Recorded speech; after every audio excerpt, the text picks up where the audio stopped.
Tonight, the TV host turned defense secretary gathered the nation's foremost military leaders to scold them. In a last-minute gathering at Quantico, which one defense official says could have been an email, Pete Hegseth painted the military as deeply broken, an institution in serious need of reform. In nearly 45 minutes, and a lecture at that, Hegseth declared an end to woke within the ranks. It's tiring to look out at combat formations, or really any formation, and see fat troops. Likewise, it's completely unacceptable to see fat generals and admirals in the halls of the Pentagon. No more identity months, DEI offices, dudes in dresses. No more climate change worship. No more division, distraction, or gender delusions. We are done with that shit. For every designated combat arms position returns to the highest male standard only.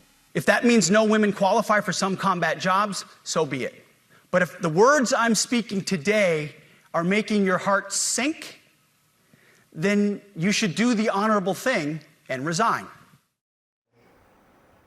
Joining us at the table are two military veterans, Troy Olson, co-author of The Emerging Populist Majority and legislative director for a Republican New York City councilwoman. Also with us, Paul Rieckhoff, founder and CEO of Independent Veterans of America and host of the Independent Americans podcast.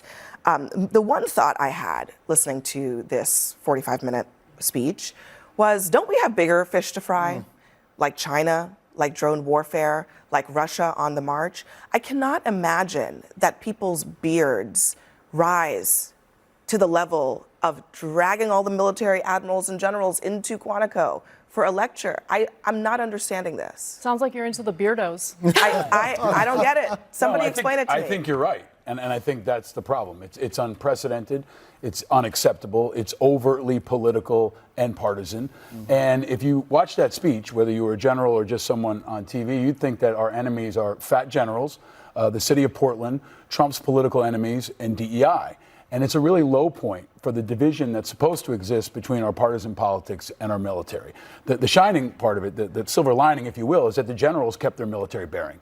They didn't applaud. They were stoic, and they showed why they are the guardrails that are protecting our military and much of our democracy from what is a very extreme political agenda that, from Hegseth, sounded kind of like a culture war TED Talk, rather than a proper, respectful address to our senior military leaders. I want to play a little bit more from Hegseth. This is where he's talking about those pesky rules of engagement. We are preparing every day. We have to be prepared for war, not for defense. We fight to win. We unleash overwhelming and punishing violence on the enemy. We also don't fight with stupid rules of engagement. We untie the hands of our warfighters to intimidate, demoralize, hunt, and kill the enemies of our country. No more politically correct and overbearing rules of engagement. Just common sense, maximum lethality, and authority for warfighters. Troy, I mean, is the argument here, let's go back to like barbarian warfare where there are no rules of engagement, everything goes, you know, no such thing as a war crime, you can do whatever you want? Is that the argument? So warfare is fundamentally something that is very hard to write down in the international law, the law of war. I would say what we heard here today was not a speech for the pundit class or the journalist class or even the generals and admirals in that room. I think it was a speech for the warrior class. And he spoke about the warrior class a lot in his book, on his show, and he's building that military. And by warrior class, he means the few families across this country and the same towns that have, since we become an all-volunteer force, have consistently bore the brunt and the sacrifice, especially in the post-9/11 era, of that service. And I think he's speaking directly to them. And these are the 65% of the veteran population that voted for the Trump-Vance ticket for President Trump. And that's what I think he's what is the message? What's the message to them? Is the message, again, I think my question is... The message is come back. No, we're back. In a concrete way. When he says the stupid rules of engagement, let's also remember that this is the Pete Hegseth who lobbied President Trump to pardon people who were convicted of war crimes. So is that what we're saying? We're okay with war crimes now? I mean, obviously, we're okay with war crimes. We support a country that's committing atrocities right But now. I mean, as the we speak. United States military. Yeah, that's what he's saying. He's saying that the rules are actually written down. They're called the Geneva Convention, and most of the modern world and Western world abides by them because it's a code of conduct. It's what holds us above the standards of our enemies. But the audience was not the warrior class. It wasn't the generals. It was the TV cameras. It was the base, and maybe it was the world in some way because they wanted to say, look, we have control over the most powerful military on the planet, and there's nothing that the Democrats or the moderate Republicans or anyone else can do. So it was a giant flex of their culture war, of their ideology, of the way they want to reimagine not just the military, but the country. That's really what this was, and that's why I think it's such a low point for our military, because they're again being dragged into some of the most divisive issues of our time. For over 2 decades, we've been fighting wars to fight them, not to win them. And we need to build a military. Did you and I not fight to win?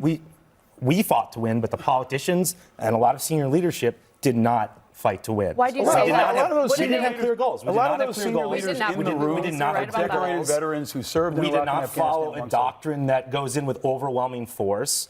It felt pretty overwhelming at times when I was there. absolutely had Right, but we stayed there for 20 years, and we abandoned Troy, it. We had the fall of Saigon on live TV with people falling out of an airplane. Troy, are you arguing that there was not the use of overwhelming force when we bombed the crap out of Iraq?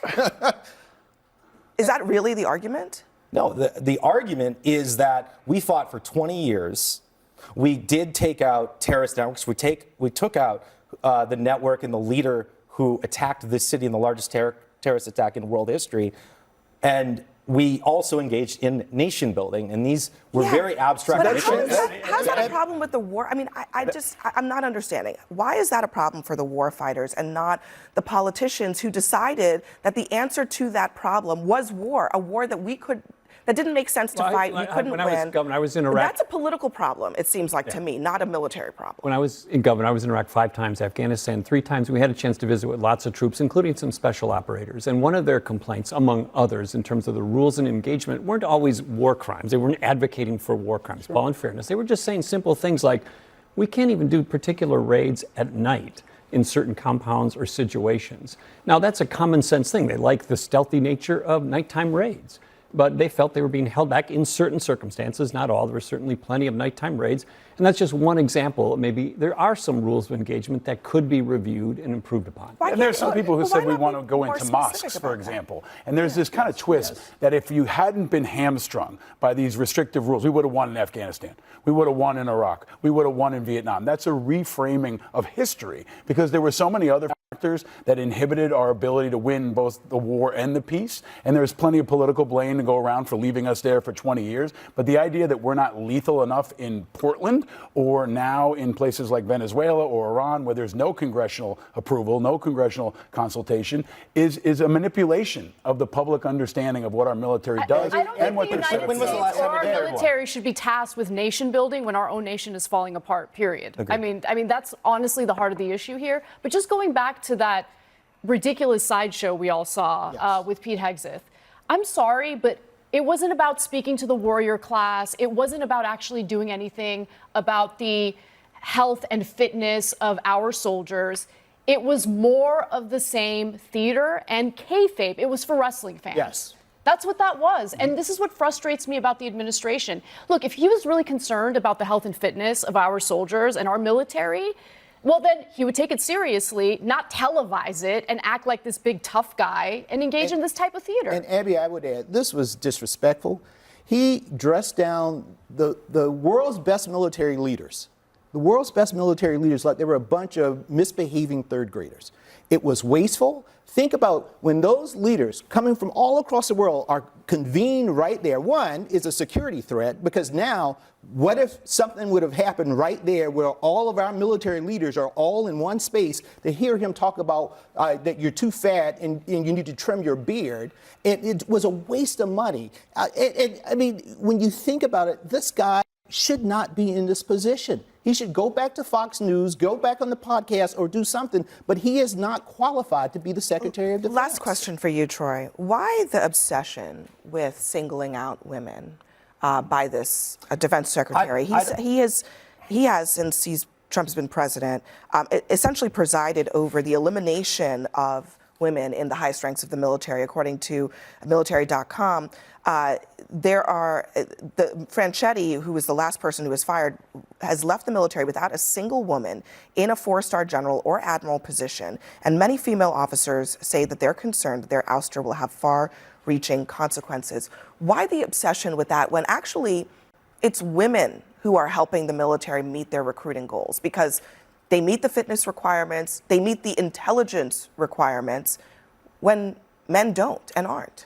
If men can't meet the requirements, they don't get selected for those roles either. What he's arguing for is one combat standard. Combat is a very, harsh reality, and there needs to be one standard that's set by what the battlefield realities actually are, not two different standards. Throughout the military, you have a male PT test, you have a female PT test. For the combat area, he's arguing that it should be one PT test, Sure. and I agree but with why that. Did he fire all these? That we have the best leaders in 80 years. Why did he fire all 80 years of ago, these we had the best female- generals and admirals. Okay. Yeah. Why did he fire all of these female generals and admirals?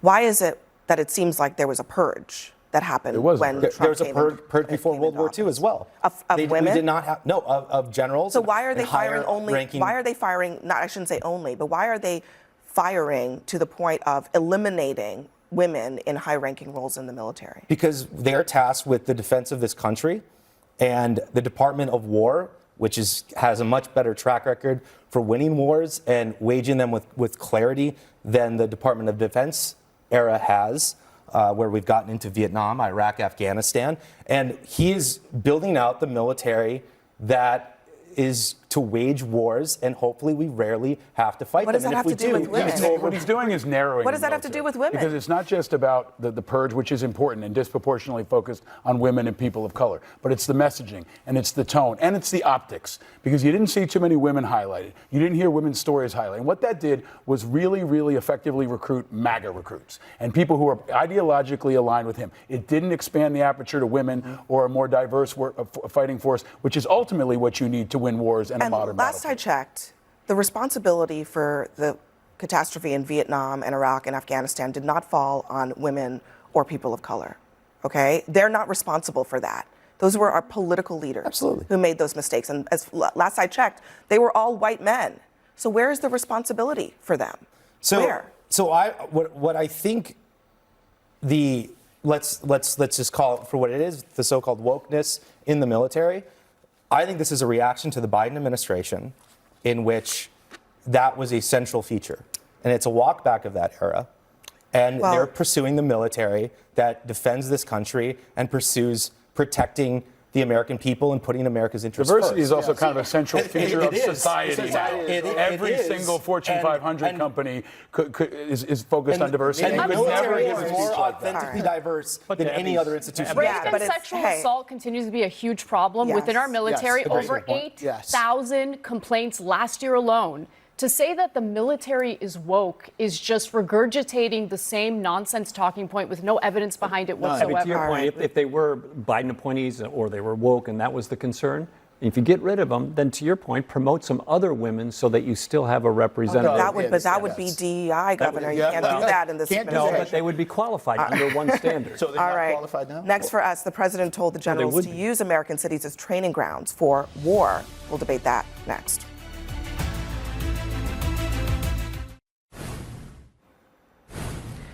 More on the surreal moment at Quantico today. The president told the nation's generals to use American cities as training grounds. Listen to this.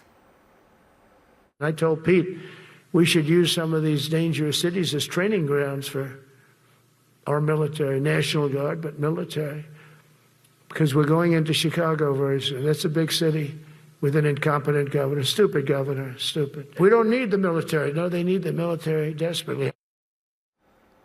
Jim is back with us at the table and just in time. I do wonder sometimes when I hear Trump say things like that, whether he has read that pocket constitution that I guess he sells to his supporters.